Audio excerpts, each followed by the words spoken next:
حضرت دانیال علیہ السلام گزر رہے تھے۔ آپ جب جنگل سے گزرنے لگے تو آپ کا گزر ایک ایسی جگہ سے ہوا جہاں پر ایک جسم کا ایک ڈھانچہ پڑا ہوا تھا ہڈیوں کا، اور اس ہڈیوں کے ڈھانچے کے قریب ایک پتھر پڑا ہوا تھا جس پر بڑی خوبصورت تحریر لکھی ہوئی تھی۔ لکھا ہوا تھا کہ اے پڑھنے والے، میں کوئی عام انسان نہیں تھا، میں سمسام بادشاہ تھا، اور میں اس شخص کا پرپوتا تھا جس نے دنیا میں جنت کا باغ بنایا تھا، باغ ارم جس نے بنایا تھا۔ اس نے کہا تھا کہ اللہ نے جنت بنائی ہے، میں دنیا میں جنت بناؤں گا، نعوذ باللہ۔ اور میں نے 1700 سال عمر پائی، 1700 سال عمر گزاری، 1200 کنواری لڑکیوں سے نکاح کیا، اور 4000 شہر میں نے آباد کیا۔ جب اتنی دولت اور اتنی عمر مجھے مل گئی تو میں خدائی کا دعویٰ کر بیٹھا۔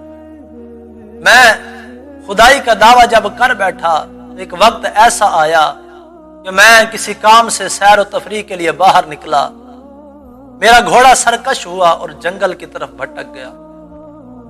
اب 1700 سال عمر پانے والا بادشاہ، اتنی کنواری لڑکیوں سے نکاح کرنے والا، 4000 شہر آباد کرنے والا، اتنے بڑے آدمی کا پرپوتا اتنا بے بس ہو گیا کہ جب میں جنگل میں پہنچا تو مجھے پینے کے لیے پانی نہ ملا۔ اب میری ساری دولت، میرا دل کرتا تھا کہ کوئی بندہ لے لے اور مجھے ایک گھونٹ پانی مل جائے، کوئی بندہ مجھے ساری دنیا کی دولت لے کر بھی ایک پانی کا گھونٹ دے دے، لیکن اس وقت مجھے پانی نہ ملا، اور میں ترستا ہوا اس حالت میں بے بس ہو کر مر کر جا رہا ہوں، اور بتا رہا ہوں کہ اس دنیا کی زندگی پر ناز نہ کرنا۔ یار، ایک وہ شخص تھا جس کا تذکرہ حضرت دانیال علیہ السلام پڑھ رہے تھے، اور ہڈیوں کا ڈھانچہ دیکھ رہے تھے، پتھر پر تحریر پڑھ رہے تھے۔ وہ لکھ کر چلا گیا تھا کہ میں آج میری ساری دولت بھی مجھے ایک گھونٹ پانی نہ دے سکی، تو اپنی دنیا پر ناز نہ کرنا۔ اسی طرح بابا فرید گنج شکر رحمت اللہ تعالی علیہ، آپ بھی جا رہے تھے تو ایک جگہ بیٹھ کر آپ زارو قطار رونا شروع ہو گئے۔ ساتھ قریب ایک آدمی گزرا، اس نے کہا بابا خیر ہے، رو کیوں رہا ہے؟ اس نے کہا یہ ایک ہڈیوں کا ڈھانچہ پڑا ہوا ہے، ایک مجسمہ پڑا ہوا ہے، اس کو دیکھ کر مجھے رونا آ گیا ہے۔ کہتا ہے بابا وجہ کیا بنی؟ بابا فرید الدین گنج شکر رحمت اللہ تعالی علیہ فرماتے ہیں یہ مجسمہ کسی عام انسان کا نہیں ہے بلکہ بادشاہ کی بیٹی کا مجسمہ ہے۔ ایک دن جب یہ تیاری کر رہی تھی، اس کی لونڈی اسے تیار کر رہی تھی، تو اچانک جب وہ اس کی آنکھوں میں کجلا پہنانے لگی، سرما لگانے لگی، تو دھار تیز ہوئی اور آنکھ کو چبھ گئی۔ جب اس کی آنکھ کو تکلیف ہوئی تو اس نے اس کے بدلے میں لونڈی کو قتل کروا دیا۔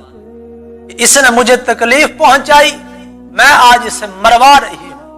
بابا فرید الدین گنج شکر رحمت اللہ تعالی علیہ فرماتے ہیں ایک وقت وہ تھا کہ اس کی آنکھوں میں کجلا پہنانے وقت جب اس کو تکلیف دی گئی تو اس نے اس لونڈی کو قتل کروا دیا۔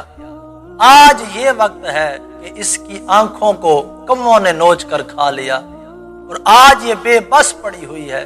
مجھے اس کی یہ بے بسی دیکھ کر رونا آ گیا کہ رب کتنا بڑا مہربان بھی ہے اور کتنا بڑا جبار بھی ہے۔ جب وہ پکڑنے پر آتا ہے تو اس کی پکڑ کتنی سخت ہے۔ ہڈیاں کمبن، گوڑے کھڑکن، ٹوٹ گیا لک تیرا، ہجے بھی بدیوں باز نہ آئوں جیو مرد دلیرا۔ پتہ نہیں کتنی صدیاں قبر کے اندر رہنا ہے میرے دوست، آج بھی ہمارے پاس ٹائم ہے کہ اللہ کی طرف رجوع کر لیں۔